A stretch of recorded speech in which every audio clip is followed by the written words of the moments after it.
Hello, everyone, and welcome to another episode of the Azure Takeoff show. Today we have Tashwar with us. Hi, Tashwar. How are you? What are we going to see today? I'm very good at team. Thank you for asking. What are we going to see today? So basically, like how we talked about resources, subscriptions, and all these other stuff. We've been talking a lot, but we haven't really Yes, shown anything. So today I wanted to switch gears and actually show stuff so that we could actually see what's going on with like the Azure portal and all this stuff. So it's more of a demo thing that we're doing today so that people could actually follow along and do that stuff.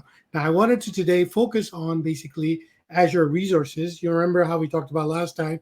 Resources are the main thing, and then like there's virtual machine, there's a resource script too. So we focus on those two bottom pillars of things, so that we could talk about like what kind of things we could apply to policies and locks to a resource script, so that we could showcase those things, how easy actually it is to implement those things. that is great. I'm so excited about it.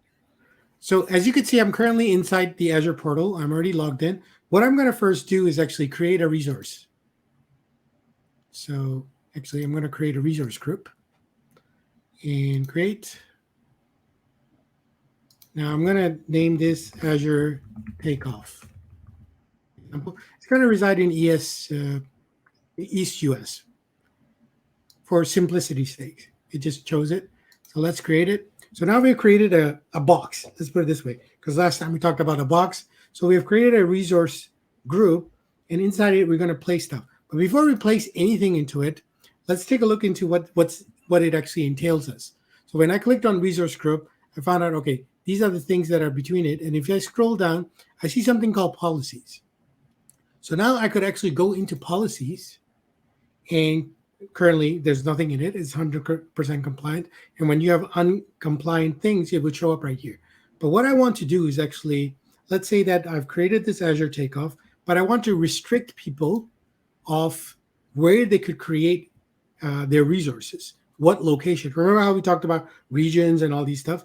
I want to limit the people that are going to be using this to be a specific location, because as we talked about last time, different locations have different prices. So I want to stick everybody who's going to be doing stuff into a specific location, or maybe it's close to me, for example, the location. I want to stick people to that location. So I'm going to now here you could see that I'm assigning a policies, because there's a lot of policies that are already predefined. So we could just apply one. You could have exclusions too. If you click over here, you could see the exclusions load up, what you want to do. But we won't go into exclusion right now. I want to go into the basics ones of it. Available definitions. What are there defined? So I want to, currently as it stands, I want to lock people to a certain location. So I'm going to click on search for location. So here we go. We have a general built-in category of allowed locations. So I'm going to click on it. And I'm going to say the description is allow people to create resources only in this location, for example. Now, I haven't defined a location.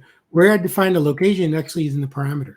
So when I click on parameter, here you see that there's no location it's selected right now. Yes. I could pull down and I could say that, okay, only allow people to create in US, for example, East US.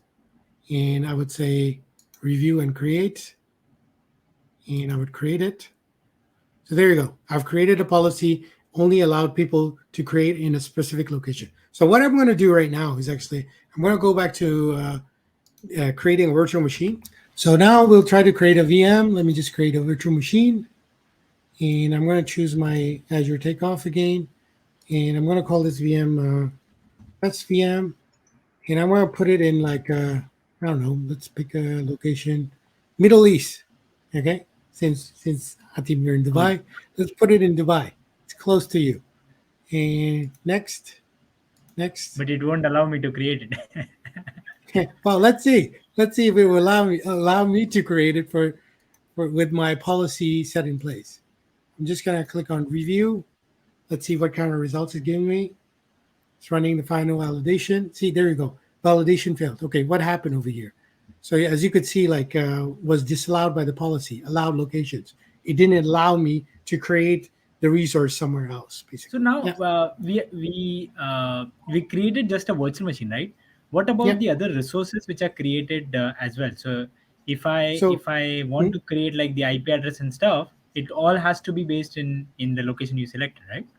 exactly. So I could create another resource, let's say a function app, and I'm going to create a new app.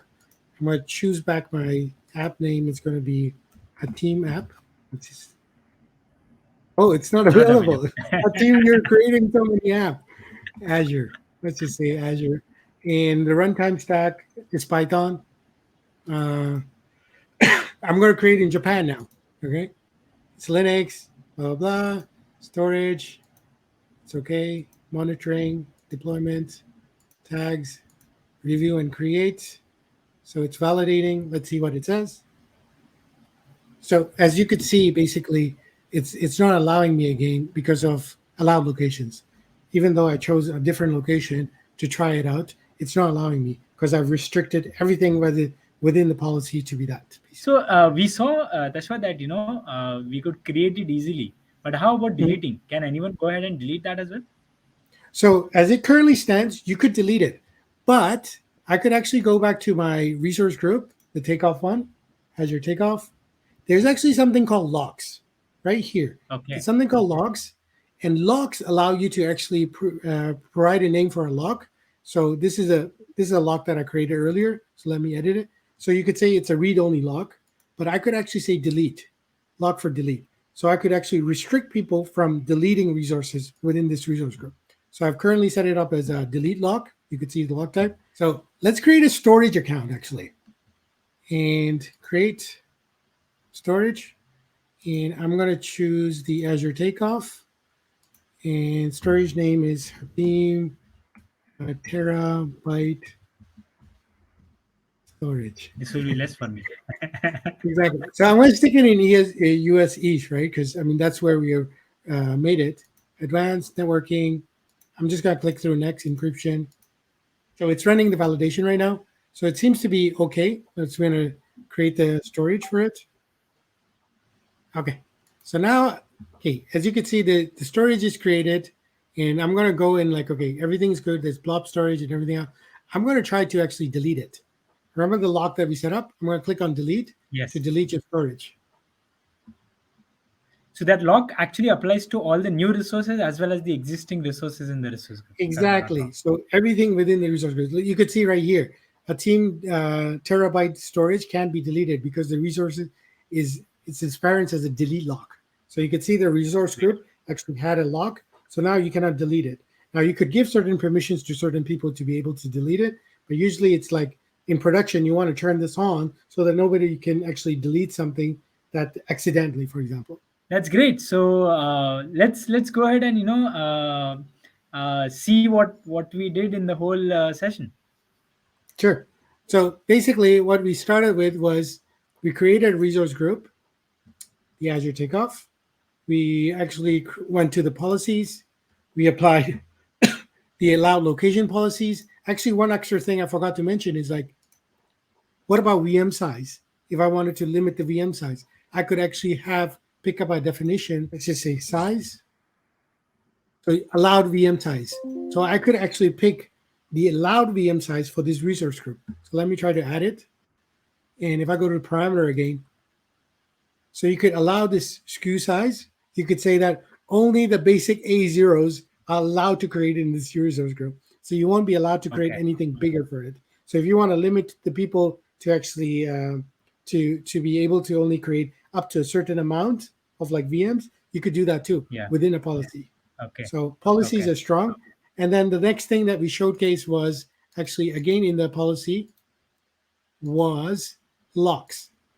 Basically, you could actually create lock. You could have read write locks, and you could have delete locks. Basically, so those are the two Yeah. options: delete and read only locks. That is great.